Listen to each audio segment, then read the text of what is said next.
Awards presentation. The True Compass Award is a special award for individuals and community organizations whose life work has contributed to the promotion of social justice, racial equality, and civil discourse. The award, originally created in 2016, was given the name the True Compass Award, taken from the title of Senator Edward Kennedy's autobiography, True Compass, a memoir, and a quote from that work. This is the greatest lesson a child can learn. It is the greatest lesson anyone can learn. It has been the greatest lesson I have learned. If you persevere, stick with it, work it, you have a real opportunity to achieve something. Sure, there will be storms along the way, and you might not reach your goal right away. But if you do your best and keep a true compass, you'll get there. The following individuals exemplify what it means to be a True Compass Award recipient. The first True Compass Award goes to Frida Garcia and Byron Brushing.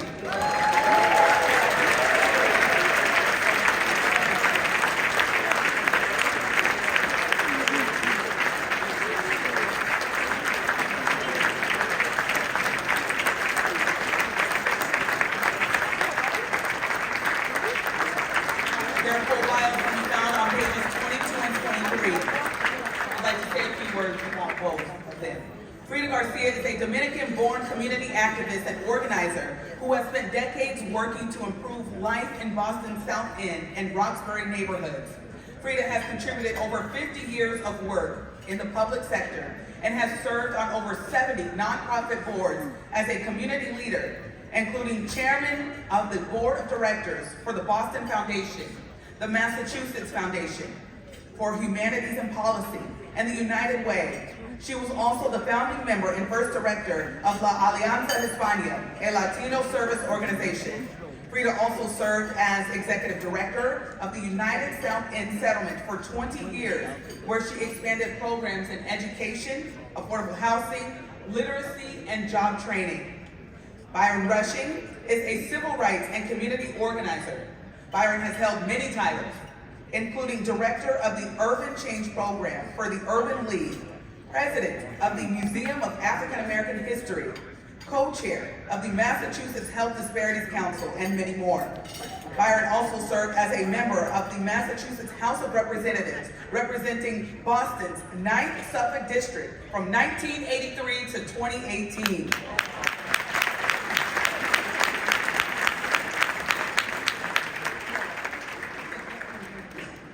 Byron is well known for becoming the leading progressive voice on issues related to LGBTQ+ rights, healthcare reform, racial justice, and affordable housing. Throughout his life, Byron has been recognized for his advocacy and leadership, reflecting on decades of dedication to advancing equity, preserving history, and improving the lives of those in the Commonwealth of Massachusetts. Let's all celebrate Frida Garcia and Byron Rushing.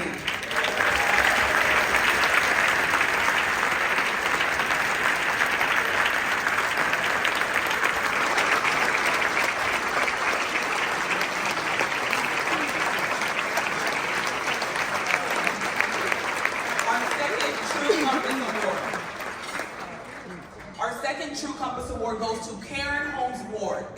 Her full bio can be found on page 21. Karen Holmes Ward, she needs no introduction and is a pillar in the community. Prior to her recent retirement, she was WCVB's longtime Director of Public Affairs and Community Services, as well as host and executive producer of Cityline. Throughout her career, Holmes Ward was a driving force in spotlighting the voices, achievements, and challenges of communities of color in Boston and surrounding suburbs. She also built upon the inclusivity of journalism and is a constant advocate for civil engagement, education, and equity. Over the years, Karen has received various well-deserved awards for her accomplishments. Notably, she was inducted into the Massachusetts Broadcasters Hall of Fame for her outstanding achievements and unparalleled contributions to the broadcasting industry in Massachusetts. Here today to accept the award on behalf of Karen Holmes Ward is Andrew Vries, the President and General Manager of WCVB TV. And now we will hear from Byron Rushy.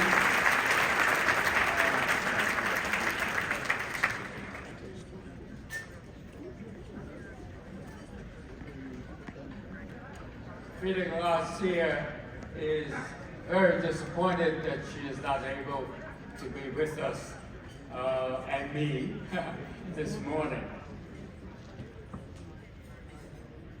To paraphrase our late friend, Peter Gomes, preacher at Harvard, who would say at the beginning of many of his speeches, "My job is to talk.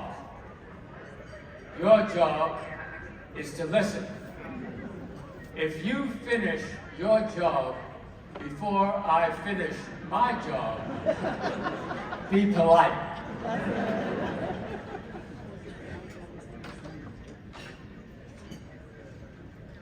Martin Luther King, and of course, most of you know that was not his first name.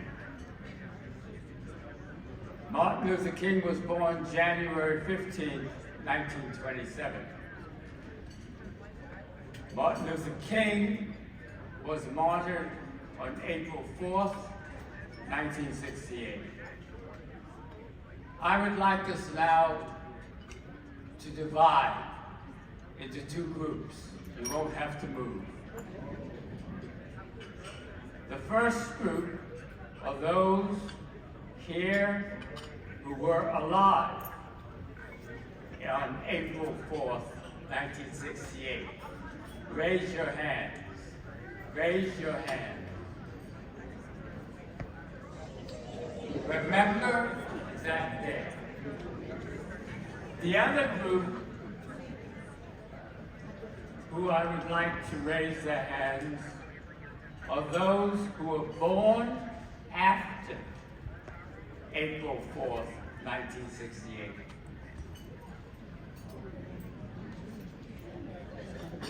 Notice the difference in numbers. Let me say this to group one. You have an incredible responsibility. It is a responsibility that you should be carrying out every day. It is a responsibility that you have already heard parts of from our speaker this morning. And that responsibility is to tell everybody in group two what you were doing that day, what you were doing, what you heard from Martin Luther King before that day, and what you did because of Martin Luther King and that martyrdom after that day to group two. I need you to pledge to tell the truth. Those of you who didn't like him, tell the truth. Those of you who barely followed him, tell the truth. Those of you who were annoyed with him when he gave that speech at Riverside Church denouncing the war in Vietnam, tell the truth.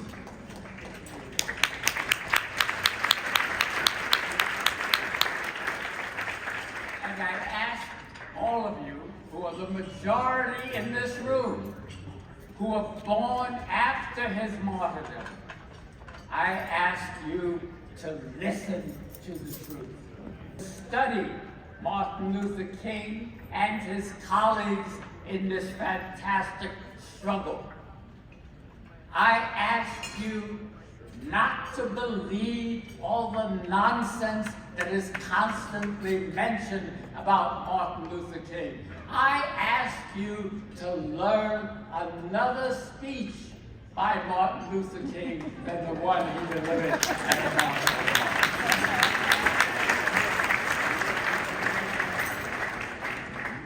And so, since you have been polite, let me leave you with this poem by Carl Wendell Hines. Now that he is safely dead, let us praise him, build monuments to his glory, sing hosannas to his name. Dead men make such convenient heroes, for they cannot rise to challenge the images that we might fashion from their lives. It is easier to build monuments than to build a better world.